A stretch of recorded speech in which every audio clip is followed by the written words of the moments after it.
जय श्री हरि भक्तों, आज मैं आपको होलिका दहन की बड़ी ही पतित पावन कथा सुनाने जा रहा हूँ। होलिका दहन की कथा विष्णु भक्त प्रहलाद और अभिमानी हिरण्यकश्यप से जुड़ी हुई है। भक्त प्रहलाद हिरण्यकश्यप का पुत्र था, जो अपने पिता के अभिमान के सामने सर उठाकर खड़ा हो जाता है।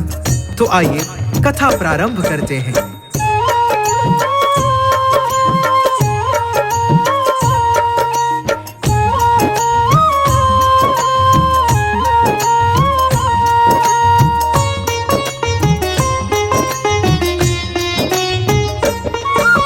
श्री विष्णु भगवान के चरणन शीश नवाते हैं, हाँ शीश नवाते हैं।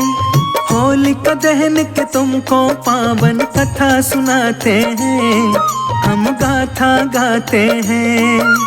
परम भक्त प्रहलाद का हम विश्वास दिखाते हैं, विश्वास दिखाते हैं।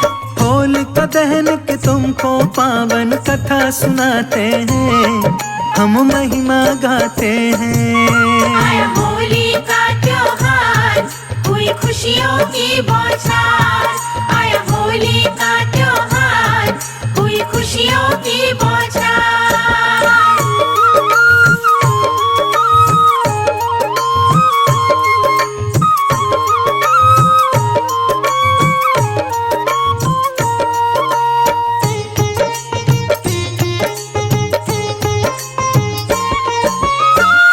दहन की कथा सुनाऊं, सुनो लगा के ध्यान। ब्रह्मा जी से मिला हुआ था होलिका को वरदान। अग्नि की ज्वाला में होलिका जल नहीं सकती थी, जल के होलिका कभी राख में मिल नहीं सकती थी। दिव्य वस्त्र उसे मिला था, ऐसा आग न जिसे जलाए। वस्त्र ओढ़ जो आग में बैठे वो जीवित बच जाए। अपने इस वरदान के ऊपर उसे बड़ा अभिमान, जिसके बल पर कर सकती थी वह अग्नि स्नान। फिर भी जल के मरी होलिका सत्य बताते हैं, हम सत्य बताते हैं। होलिका दहन के तुमको पावन कथा सुनाते हैं, हम गाथा गाते हैं। आया होली का त्योहार, हुई खुशियों की बौछार। आया होली का त्योहार, हुई खुशियों की बौछार।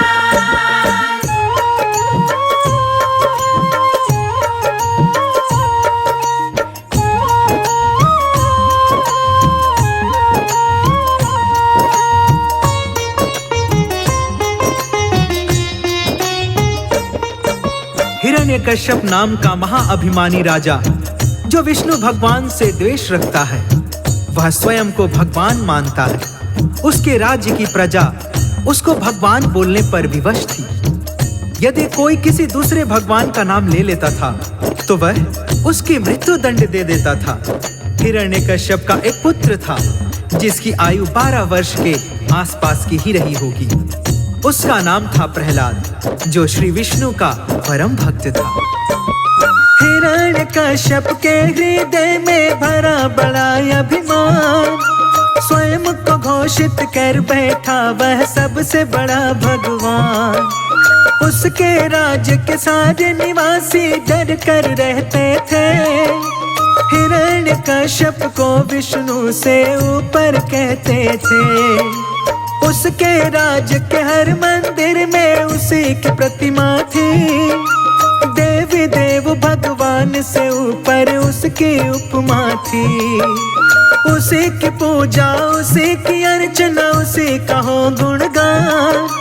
हिरण्यकश्यप ही था उनका सबसे बड़ा भगवान। विष्णु भक्त प्रहलाद से अब तुमको मिलवाते हैं, तुमको मिलवाते हैं। होलिका दहन के तुमको पावन कथा सुनाते हैं, हम महिमा गाते हैं। आया होली का त्योहार, हुई खुशियों की बौछार। आया होली का त्योहार, हुई खुशियों की बौछार।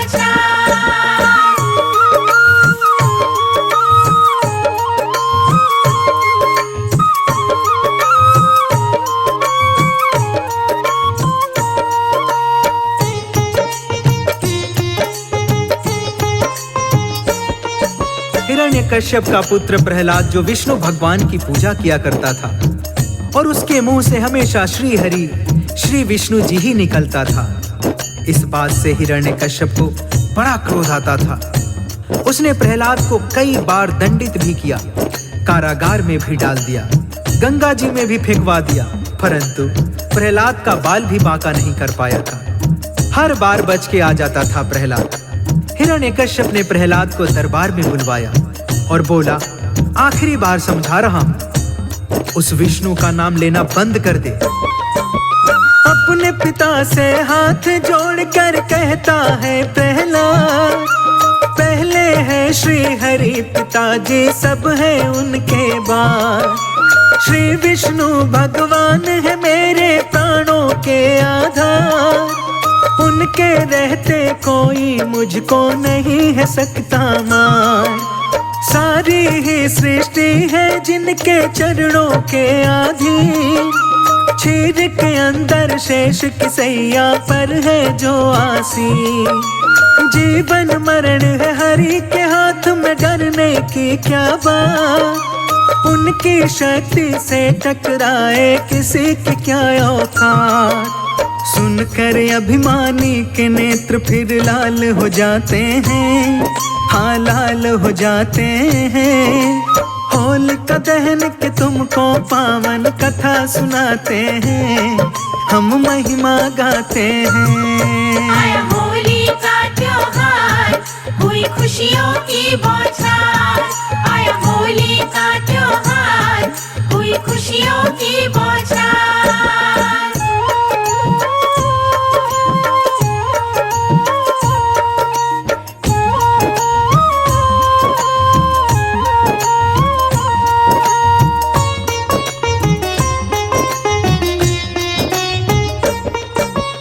अपने विद्रोही पुत्र की बात सुनकर हिरण्यकश्यप आग बबूला हो जाता है। उसने मन ही मन कोई कठोर निर्णय ले लिया था। वह अपनी बहन होलिका को बुलवाता है और उसे कहता है कि तुम प्रहलाद को लेकर जलती हुई अग्नि में अग्नि स्नान का ऐलान कर दो। तुमको ब्रह्मा जी के द्वारा वरदानी वस्त्र मिला है, जिसे ओढ़कर तुम अग्नि में जल नहीं सकती हो। इस प्रकार प्रहलाद जल जाएगा, तुम बच जाओगी, मेरा प्रतिशोध पूरा हो जाएगा। मैं इस विष्णु भक्त से तंग आ चुका हूँ। सारे नगर में पिटा ढिंढोरा फैल गई यह बात, मैं अग्नि स्नान करूंगी भक्त प्रहलाद के साथ। चिता सज गई थी लकड़ी की, आ गए सारे लोग, राजा का यह कृत्य देख कर मना रहे सब शोक। हाथ जोड़कर खड़ा था प्यारा बालक वो प्रहलाद, मन ही मन में श्री विष्णु को करने लगा वो याद। चिता के ऊपर बैठी होलिका का दिव्य वस्त्र लियो, नन्हा बालक देख चिता पर दिल में उठे मरोड़। नगर निवासी ऐसे दृश्य को देख न पाते हैं, हाँ देख न पाते हैं। होलिका दहन के तुमको पावन कथा सुनाते हैं, हम गाथा गाते हैं। आया होली का त्योहार, हुई खुशियों की बौछार। आया होली का त्योहार, हुई खुशियों की बौछार।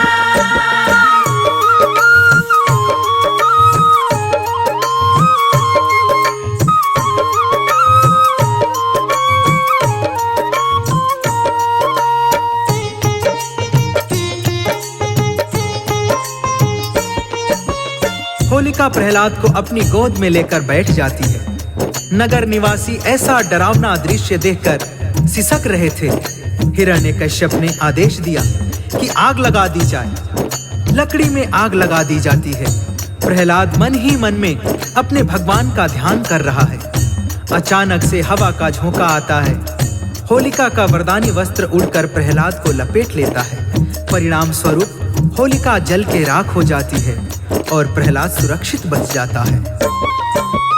आग की लपटों में जल करके होलिका हो गई राख। श्री विष्णु की कृपा से देखो बच गया था प्रहलाद। हिरण्यकश्यप जल जाता है पुत्र को जीवित दे, खो बैठा था क्रोध के कारण बुद्धि और विवेक। बोला पुत्र पिता से अपने ला करके मुस्कान, मारने वाला है भगवान बचाने वाला भगवान।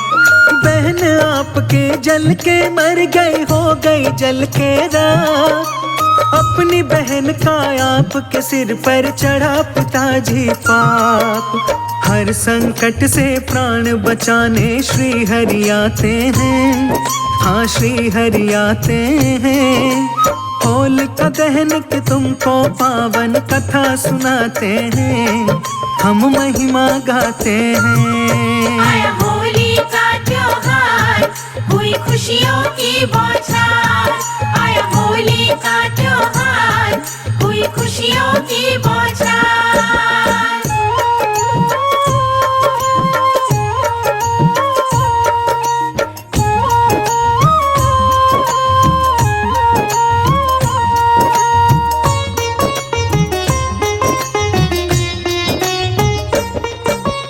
भक्तों, होलिका जल के राख हो जाती है, प्रहलाद जीवित बच जाता है। हिरण्यकश्यप का प्रतिशोध बढ़ता ही जा रहा था। जब हिरण्यकश्यप क्रूरता की सारी सीमाएं पार कर देता है तो श्री विष्णु भगवान नरसिंह का रूप धारण करके आते हैं और हिरण्यकश्यप का वध करके अपने भक्त प्रहलाद को सिंहासन पर बिठाते हैं। श्री विष्णु भगवान अपने भक्तों के साथ परछाई की तरह रहते हैं। वह भक्तों से एक पल के लिए भी अलग नहीं होते हैं। यहीं से होलिका त्योहार की प्रथा शुरू होती है। यहीं से प्रचलन में आया था होली का त्योहार। जीती श्रद्धा भक्ति देखो हुई अभिमान की हार। होलिका दहन की प्रथा यहीं से शुरू हो जाती है। जला के होलिका भक्तों होली खेली जाती है। फागुन में आता है होली का पावन त्योहार। लाल गुलाल अबीर उड़े उड़े रंगों की बौछार। होली वाले दिन रंगों की होती है बरसात। दुश्मन भी गले मिल जाते हैं भुला के सारी बात। रंगों की बरसात में सारे झूम के गाते हैं, हाँ झूम के गाते हैं। होलिका दहन के तुमको पावन कथा सुनाते हैं, हम महिमा गाते हैं। आया होली का त्योहार, हुई खुशियों की बौछार। आया होली का त्योहार,